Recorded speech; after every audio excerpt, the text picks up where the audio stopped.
Don't forget to subscribe to the channel and press the bell icon to get notified first.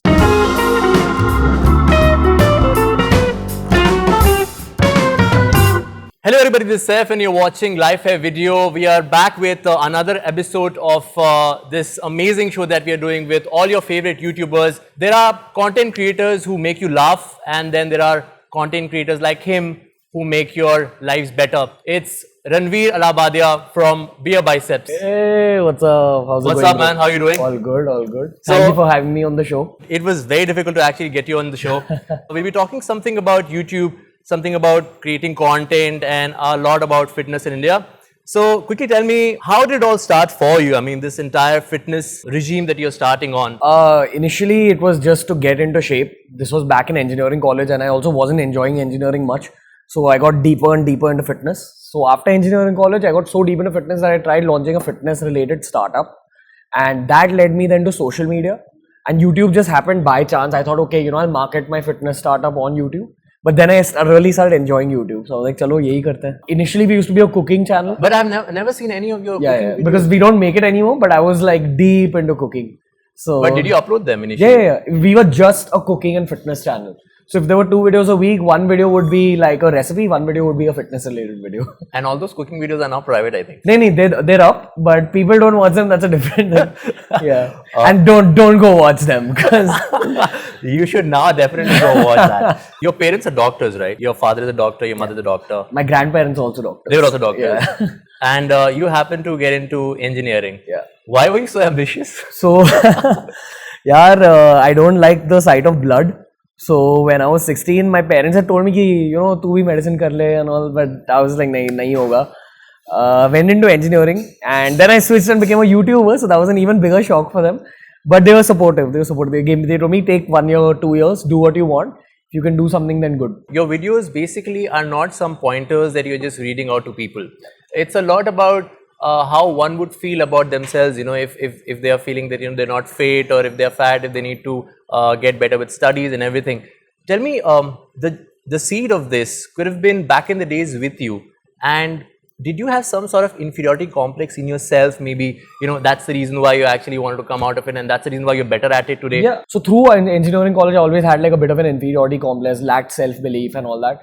And after you grow up, you kind of realize that, it was quite pointless, like having insecurities and, not having self-belief.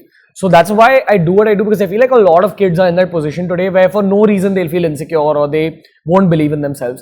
So I just want to be that one voice that tells them, that chill, like your life is long and your college reputation or how cool you are and all isn't like the end of your life. Were you the coolest kid? I was actually, but I was still insecure. Alright. What's the kind of process you go through, while creating videos, and where do you get the ideas of making videos? So, usually what happens is that I work with like Rajas Pardeshi, who's my creative head, camera person, main editor, all that. And we have a session probably like once a month where me and him, sometimes maybe over a drink, we'll just sit and we'll write down content for 6-7 months and we'll collect all that content. Then it depends on like how I'm feeling on a particular weekend. So sometimes I'll know that, okay, this week I want to make this particular video. That's usually how it goes. But if we don't have a video idea on that Saturday or Sunday, then I open that list that we worked on and I bring out a video idea out from that. And once you have like a basic video idea in place, if you write it on paper, then the process becomes easy, because it's just about constantly, like it becomes like a roadmap. The most difficult part is actually coming up with that first idea. You're encouraging young content creators, YouTubers. Someone from India wants to create content, don't have the money, and they're scared to actually create content. Unko paisa milega, nahi milega. How will they be self-sustaining? Initially, the process is to just establish yourself as a YouTuber. So put out as much content as you can. Like be consistent with your uploads and put quality out there. If you're adding value to someone's life, people will subscribe to your channel, but do it constantly. Then once you grow to a certain point, say about 500,000, 1 million subscribers, that's when you need to start thinking of business, like other things that you can do with your YouTube brand. So it's not just me, but even if you ask the YouTube officials themselves, they'll say the same thing, that now start thinking of creating a company around what you've built on YouTube. Don't just become a YouTube channel, but create original videos. So if you are someone who enjoys watching video content, it's very likely that you will also be a good video content creator, because you understand what makes good video content.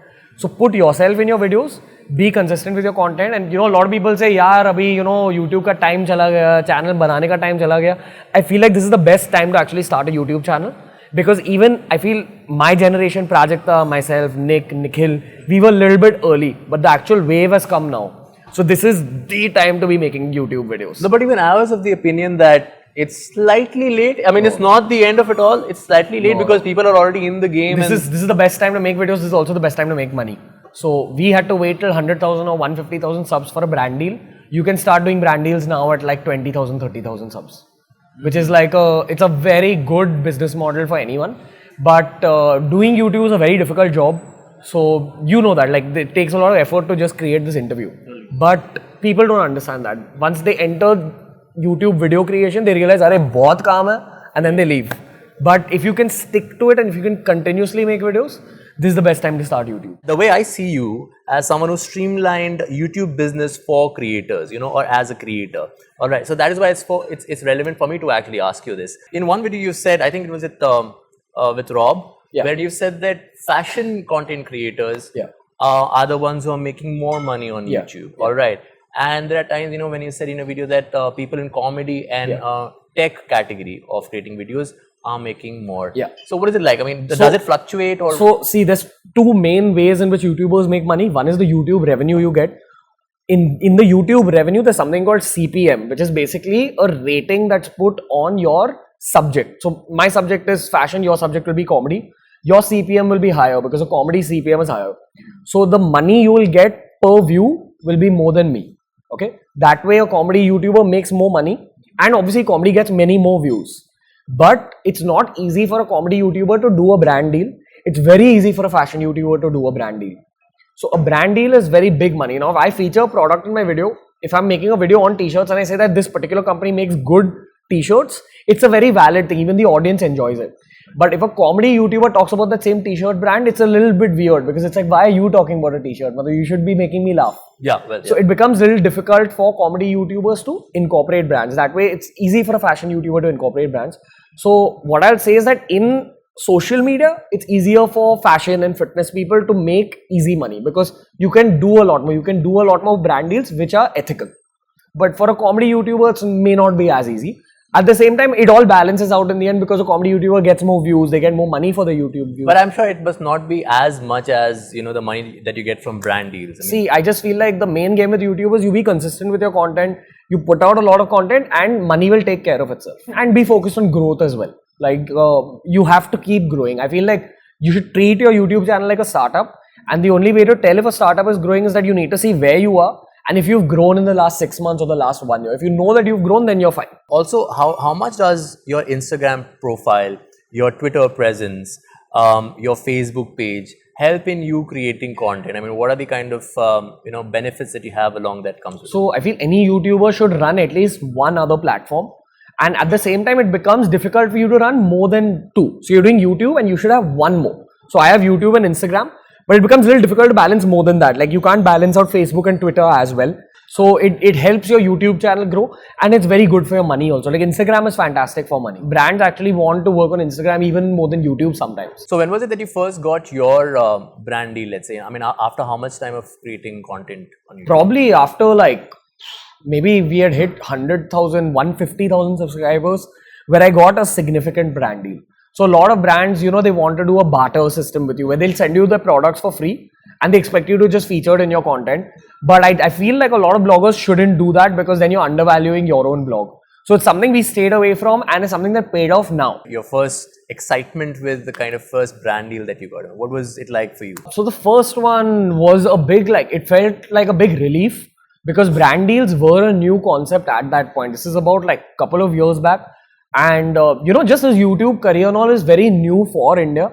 So the fact that kuch aise thoda to paisa aa gaya was like a huge thing. It's like selling your first cake in a cake shop. That felt very nice. Let's say if you want to choose one, fitness and being fashionable. I'm just giving you two choices, you have to pick one. Yeah. Can I choose business?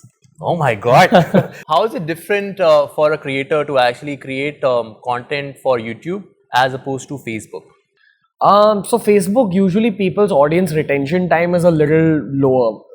You have to create very engaging content And the videos that do best on Facebook are shorter videos. If you're shooting a shorter video, then your whole process as a video creator becomes different because you're cramping up all the information into that 1 or 2 minutes. Like all your YouTube videos may not do well on Facebook.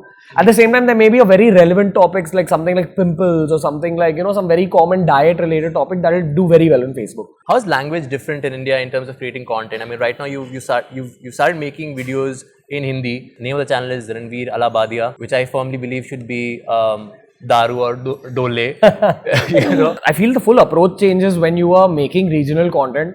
One, in Hindi, the audience prefers you raw. So they want to see who you are really. They genuinely just want the basics because a lot of topics that we talk about, say we're talking about something related to loafers. Now you and me are city people, we know everything about loafers. So a city person who's watching the English content would want to know more details about loafers.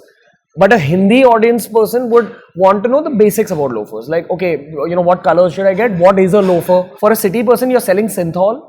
A lot of times for the Hindi audiences, you're selling Santoor Sabun. The way you package a video and all is completely different. Genuinely, I feel in Hindi, more of myself comes out in the video. Like I can be myself 100%. So even if you see my earlier videos, it wasn't really me. But now I feel so comfortable. If a camera is on and all, I feel like I'm talking to my friend. But earlier it wasn't like that. Earlier it was like, "Arey, camera hai. Acha, acha." Tell me, what are the biggest fitness myths in India? I mean, or preconceived notions that you like to address? A lot of people think that you need sugar for energy.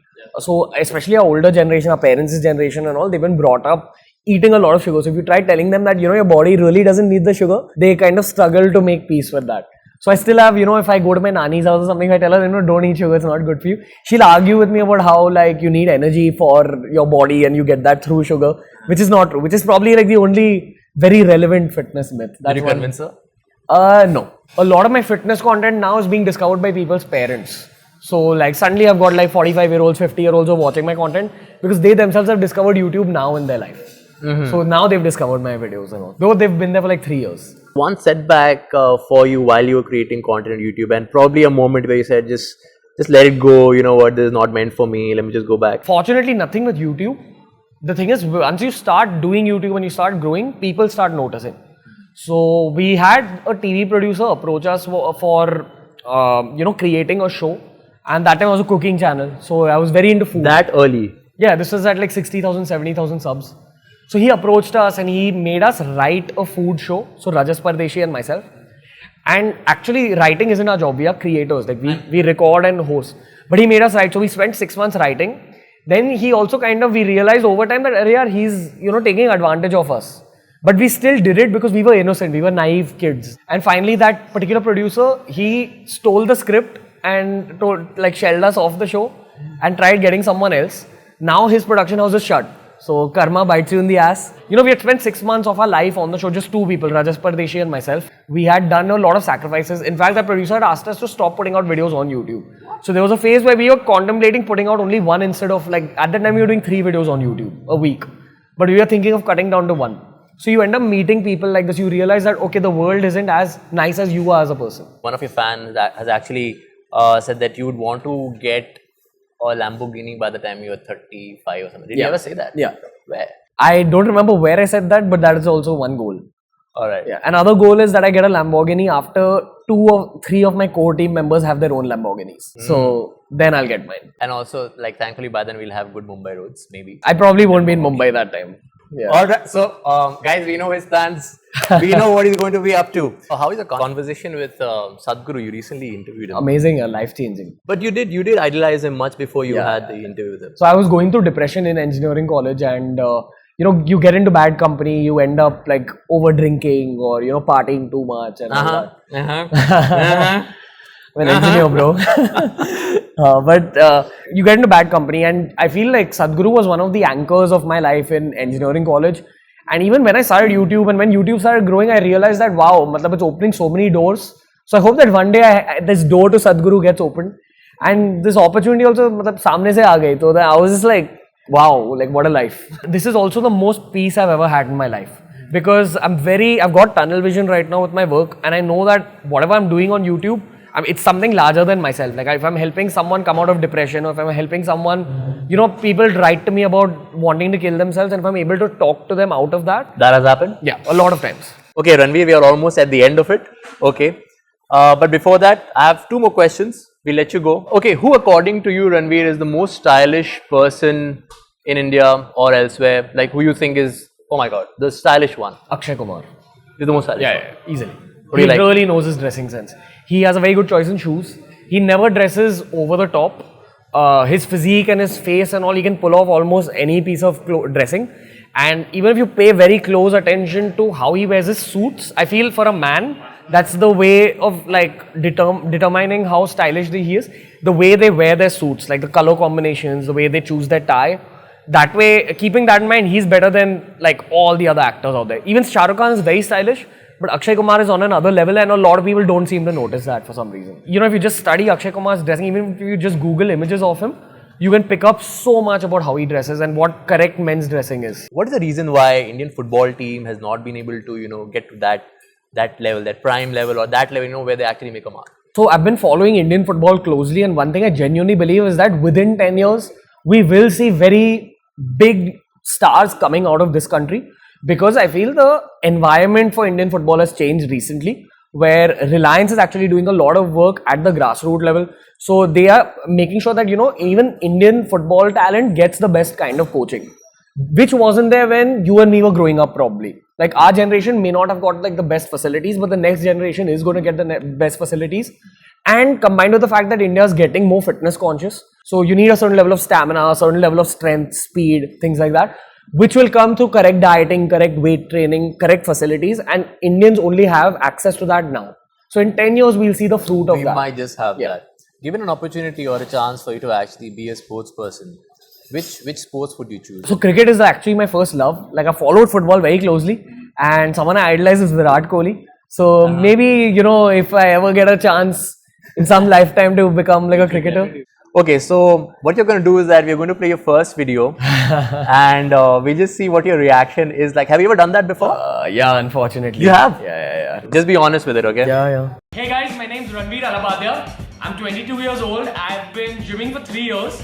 I'm basically an engineering graduate, but I'm also a fitness trainer. It's painful. Anyone can be fit, but you can That's enjoy your very life at the same uncomfortable. time. That's horrible.